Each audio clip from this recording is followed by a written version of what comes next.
Welcome back to segment 2. Up now is what's happening with rental evictions. It's been a disaster in terms of getting relief to the landlords, and it doesn't seem to be getting much better.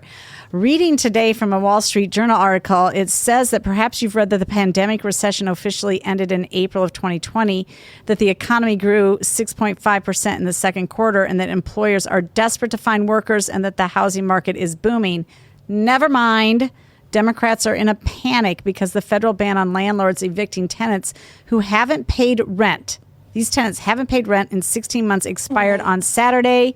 The eviction moratorium was perhaps justified. I think really Pelosi justified. would like the authority to evict a certain member of her own party from the caucus at this point. Well, yeah, absolutely. But I mean, for the facts, though, President Biden implored Congress to extend the ban because only $3 billion of the the $46 billion in rental relief that Congress appropriated has been distributed. But who's to fault? It's not the landlords, right? Who's AOC faulting? Well, she says we cannot in good faith blame the Republican Party. So first of all, the Democrats are out of villains, really, is what the problem is here. Nancy Pelosi initially tweeted out that she said ensuring every American has a roof overhead is a value that unites the Democrat Party. That's why I led a relentless campaign to extend the CDC eviction moratorium.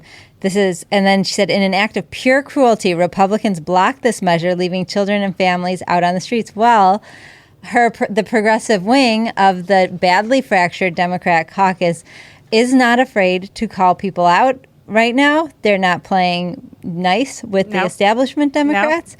And AOC went on Jake Tapper and she said, we cannot in good faith blame Republicans when House Democrats have the majority. And she's right. She is right. You can't. So Nancy Pelosi then has to reverse her position.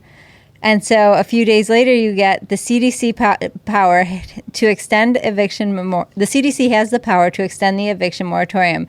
As they double down on masks, why wouldn't they extend the moratorium in light of the Delta variant? But they really don't have that power. They don't have the power. So the initial eviction moratorium last year went through June. Yes. And then the CDC extended it through September. And then there was a court case. And we've covered this numerous times. That's right. And then there was a court case and basically it went to the Supreme Court. And the Supreme Court said that you can't do that. Right. You can't have a CDC make whole law on eviction policy. You can't do that.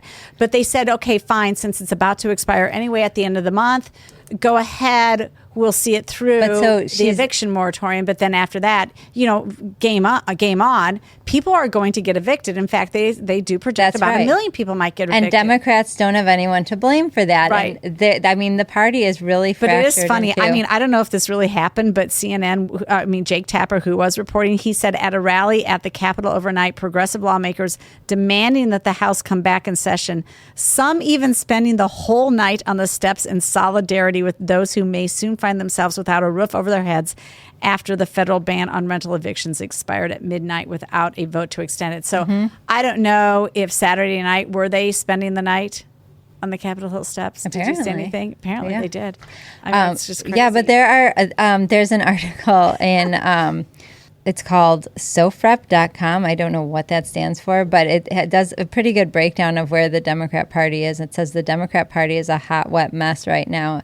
I see three major factions: the establishment progressives who embrace crony capitalism and are embraced by candidates like Joe Biden and Bloomberg and like probably Sheldon Whitehouse, who belongs to the all-white country club. Right. The new progressives, right? Yep. Which seek to replace the establishment and be its new leaders like Pete Buttigieg, Amy Klobuchar, Liz Warren.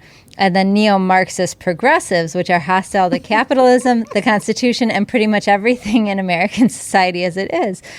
They are political revolutionaries calling for a total rework of the country's political and economic system. And that's obviously Bernie Sanders, who's a holdover from the Marxist faction of 1968, and his followers like AOC and Ilhan Omar. And so the squad. And the most militant and vocal of them seems to be the neo-Marxists.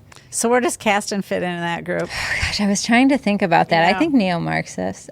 I think don't he know. wants I think maybe he new was maybe progressive. I don't know. He's kind of a crony capitalist, actually, because he's all about I know getting his own tax I subsidies. know, but then he says things like he calls his Republican colleagues Nazis. I know. Yes, he's all I know. over the He's place. all over the place. He's trying to. He's a disaster. Actually, really he doesn't is. fit in any category probably- because his own colleagues don't like him. Yeah, that's true. Yeah. All right. In a So league of his own. next up, we're going to be going through some of the CDC numbers and data, and we're going to bring it local right here to DuPage County and what I found out when I was looking at some of their data.